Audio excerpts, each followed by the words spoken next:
Welcome back. Well, over the last 1 year, we've seen several measures, whether in the United Kingdom, Australia or Canada, to try and impose curbs on students, international students who go to their countries, whether it is higher rates of student fees or, in most cases, an effort at cutting down the availability of student visas to work over there, graduate visas in certain cases, worker visas in most cases, ultimately visas which lead you to the route towards getting Canadian or Australian citizenship. It's happened again now in the case of Australia and Canada. And the reason we are discussing this is because every single year there are tens of thousands of students from India who want an education in Canada, who want an education in Australia, who spend years saving money to try and get there with the ultimate aim of migrating to these countries in many cases with the goal of finding a job which they believe is suitable for them. All of a sudden, a lot of these students might be coming back. In many cases, many might even be deported. Let's talk first about Australia before we talk about Canada and take you through a couple of, the new laws. So in Australia, the annual student intake has been capped to 270,000 students. It's not just obviously Indians, it's students around the world. This is a crackdown on rising post-COVID migration, which is taking place in that country. But the problem is that foreign students have contributed immensely, 48 billion Australian dollars to the Australian economy in 2023, which is why experts say that this is a move that could damage policy and a lucrative education industry. In fact, we've seen this sort of concern being stressed in the United Kingdom as well, which is why the United Kingdom actually reversed their policy, but not so in Australia, at least not so far. Let's move on and take a look at a couple of the other points and also take a look at the situation in Canada. But before that, in Australia, one of the measures which they've done is they've increased visa fees from 710 Australian dollars to 1,600 Australian dollars. So, I mean, more than double. And there are requirements for students, the financial requirements. You must have a certain amount of money available to you. That's also increased. Again, it's a measure which ensures that the quality of students is, at least from an economic standpoint, is higher, that you don't get students who might enter that country and who might be on the lowest level of wages. But those financial requirements are difficult by the standards of most students. In Australia, there has been an effort now to cut the intake of workers. Ultimately, what are students doing? They're not just getting a degree and coming back. In most cases, they are trying to settle down, whether in this country, Canada in this case, or somewhere else. This is all a curb to ease the strain on housing, healthcare as well. Let me explain this last point.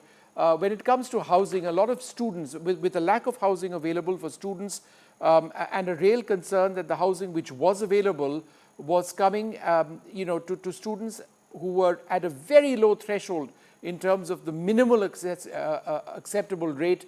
There was this entire effort at cutting down student housing right now. It's post-housing strains on housing and on the healthcare sector as well, because you are protected under social security and healthcare norms in Canada. Just the numbers themselves were proving to be difficult.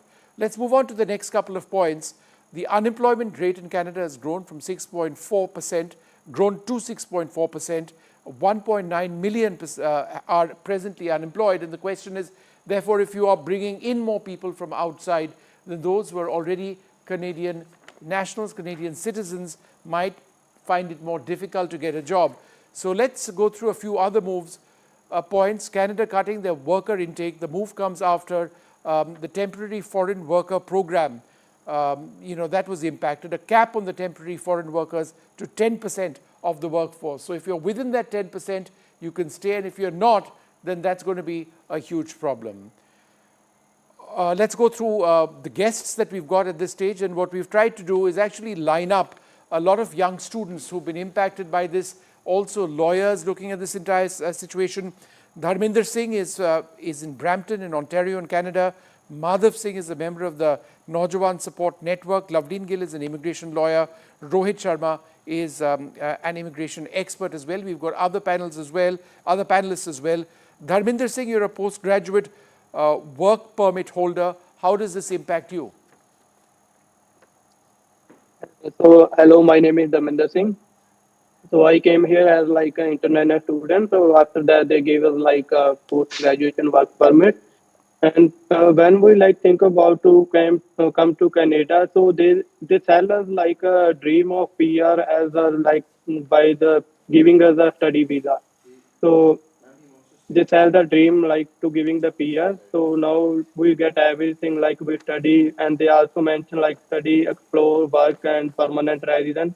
So we done everything like we study, we get the explore, we do the work what they want, and now we are left just with the permanent residence. But now they are like just giving us like you have to go back. So we spend our like golden period of our life. So it is not like good thing for us and a good thing for them. Like they use us as a tissue paper. Now they are using to throw us. We've got Gurjeet Singh with us as well, a member also of the Naujawan Support Network. Gurjeet, this is the latest in a series of steps which the Canadian government has taken. Why is this happening at this stage? What is the logic which the Canadian government is giving? According to our understanding, I think it's all about profit. They got the profit from international students who came who were visiting Canada from so many years, and they just want they're using international students as cash cows, and now they want them to leave Canada with they were sold with the life that they can spend whole life in Canada. But right now they are just throwing them like a tissue paper, so that they don't even care about how they study, the how they live, how if there is work in Canada, they don't even care. It's all about profit. Loveleen Gill, is this about trying to ensure that students who do manage to stay on in terms of getting a visa to work are of a higher socioeconomic bracket? Vishnu, the immigration policy of any host country is motivated by the national interests of the host country or economic interests of the host country. So it is similar case with Canada. As you have pointed out that due to higher number of immigrants, international students, temporary workers, there has been tremendous pressure on the Canadian housing industry, on infrastructure, and infrastructure has not been able to keep up with these numbers, which has become a political issue in Canada. So there are both aspects, economic and political aspects.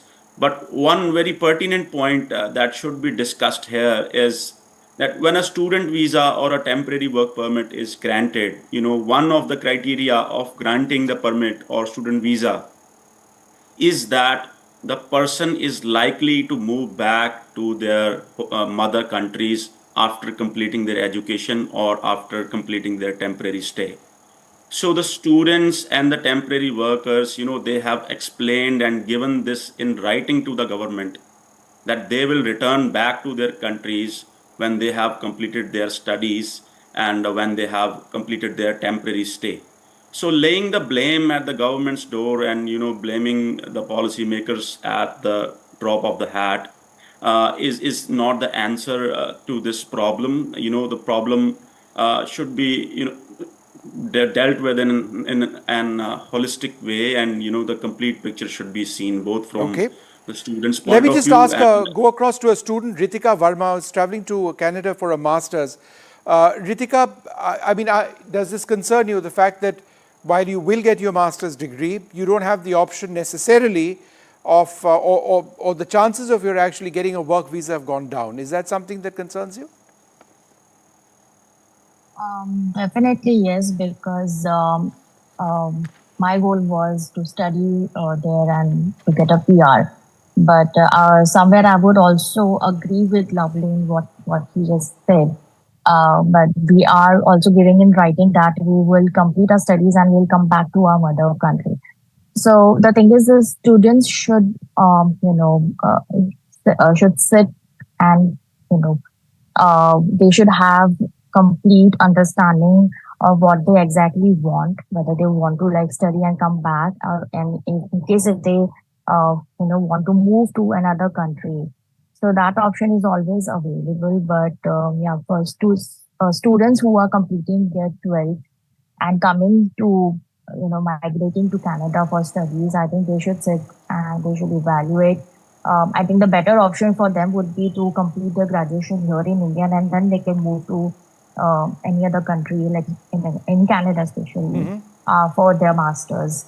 Yeah, a complete information should be given to students also when they're applying for, and they should also have a better understanding regarding the changes that is happening, and also the obviously it also depends on the infrastructure that is like in Canada right now. Absolutely. Let me just go across to Ghazal Yeah. Mahajan, who wants to study in Australia. Okay, we don't have Ghazal at the moment. Let me go back to Loveleen Gill, the immigration lawyer. Is there necessarily a way around this? Do you believe, like in the case of the United Kingdom, that there may be a rollback because of protests? And I ask this because foreign students are a sizable part of the income of educational institutions in Canada and in Australia. And therefore, the quality of education in universities in Canada and Australia would potentially be impacted. We've seen the United Kingdom actually roll back some of the things that they were thinking about. Do you perceive something like that happening in Australia or Canada? Vishnu, so there are a few pathways to permanent residency after the open work permit period. The students have to go through the express entry program or the provincial nominee program. The express entry is in the hands of the federal government. Actually, immigration portfolio is majorly with the federal government, but the provincial governments also have their provincial nominee program. So, they have to, students or temporary workers have to fit in those programs. The criterias, what have been determined in these programs, the applicant has to meet that criteria. Coming to the question of the universities, the immigration minister in Canada has come down heavily on what he says are the puppy mill colleges or universities that are handing out useless diplomas and degrees to the students. So, whatever the government has stated, the line the government has taken, I don't see an immediate clawback in that line of action, because it has become, as you have been showing the tweet from the Prime Minister Justin Trudeau. He says the labor market has changed. So the Canadian workers and Canadian young people who are competing with the temporary workers for low wage jobs, they are suffering as well. So the government has to balance. Government has to balance the stakes of all the stakeholders. So I think this is what they are trying to do. Sure. Let me just quickly go across to Rohit Sharma. Rohit, do you believe that this is going to result in a massive drop in student admissions or student applications to universities in Canada and in Australia? In fact, the drop has already happened. In 2024, it was dropped by 37%. 2023 was the largest number of students that Canada, in fact, has enrolled. The thing is that, when students are looking forward to these countries like Canada and Australia, there's no denying to the fact they're looking forward from the perspective of permanent residency that is getting offered by these countries. Otherwise, majority of students would have always looked at the options of many European countries. Now, with these curves, obviously, students will start looking at other destinations as well. It could be in various countries of Europe, which is, by the way, is beginning to be a hot destination for students. So yes, there will be a dropout, no doubt. But my simple message is to all the students, very simple. If you have actual intent to go and study and gain some knowledge and work and gain that knowledge towards working in your own country or across the globe, then you need not to worry about these curbs and all. But the students who are actually going with an intent of only having a migration, it is where then the problem starts to persist. And if your objective is to have a quality of life by opting these countries education or by opting to live and work in these countries, and if the unemployment rate is going to shoot up because one too many people are now landing in those countries, employment opportunities are restricted, then that quality of life purpose is also going to be defeated. So need not to get so worried about all these things. Have a very clear mindset that, okay, this is how I want to go. This is what I want to gain. Depending upon that, take the education of the respective country. Madhav, would you like to come in over here? Among student members of the student community, could you give us a couple of reactions? Are they absolutely stunned? Do they see their futures or their chances of settling down in Canada badly impacted? Hi, sir. Yes, it's so much stressful nowadays for the students and also the work permit holders because the government is changing policies like every day. Like 3 years back, there were some plans. I joined streams, but they don't want those streams now. So they want us to work in healthcare or in construction sector nowadays. If like, but we have invested our work permit in working in the other jobs which were in those times considered as good jobs. So I was working as a office admin, and then now I'm working as a technician.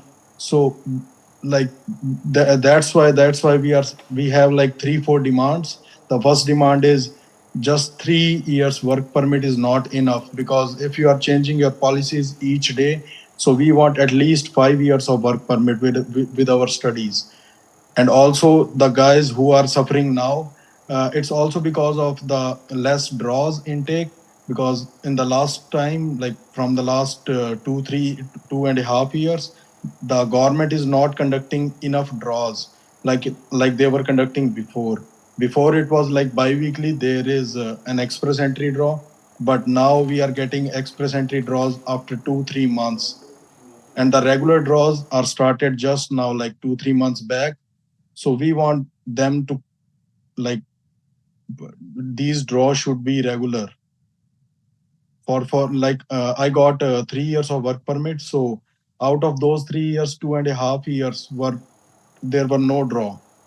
All right. So how can I am not getting the same opportunity and the same thing as they were getting earlier, Sure. or they will get in future?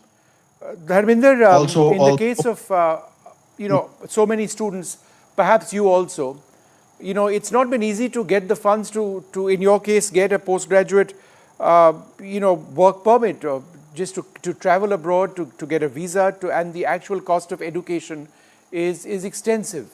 Do you feel let down by that collecting funds for you and your family was not easy, and now all of a sudden you cannot recover the costs which have been incurred? Yeah, you are right. So first, I want to like clear one thing. So like there is like a SOP. Everyone talk about the SOP that we write that we can return home after study, and that is not like mandatory in like every cases. So most of us did not write any SOP like that we can return like after study to go back home, and after that, the like the in Canada, the code had verted that that document is not mandatory. So even who are coming to study and they can stay here, like there is no mandatory that you are writing to the SOP that you are leaving the country after study. And yeah, and other thing, yeah, the expense, yeah, I have to manage. Not me, like everyone, it is very hard because like the it's very hard to find a job, and like everywhere like they are exploiting the students. So they know like they are like in depression of the permanent residence, so they are get a chance to like exploit everyone. Sure. So most of us like in a depression, so most of us like going into the sideways. So not everyone like mentally wrong, so we are just No, giving it them does have hope a that major mental impact. I can understand that. Rohit, isn't this also perhaps a chance to recognize and realize that it's the economies of several countries in the world which are doing better than Australia and Canada, and therefore the entire premise of going to study in these countries may be changing.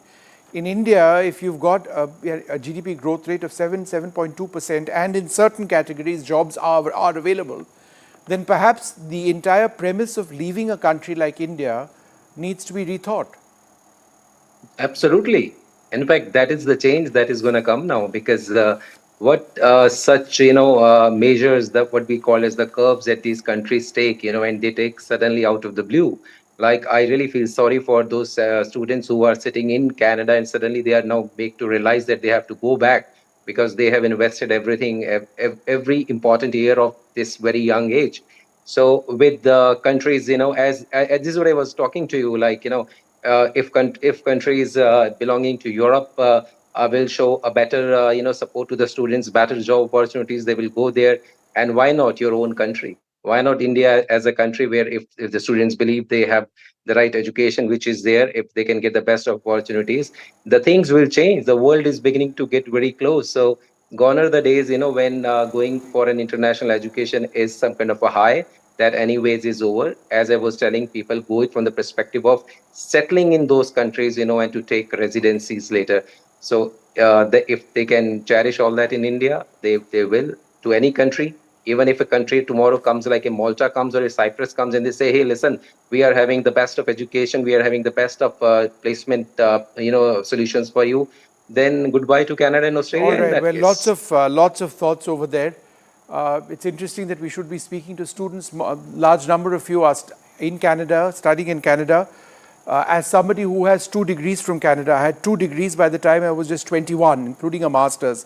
I chose not to stay on in Canada and come back to India in 1996. Perhaps that's also an option that a lot of young people need to make. Well, I'd like to thank you all very much for joining us. Irrespective of what I may feel on this entire issue, it is something which affects so many across the country for whom traveling abroad and living abroad is a big lifetime priority. Whether those options exist in quite the same way that they did just a few months back or not, that's the larger question. From all of us here, goodbye.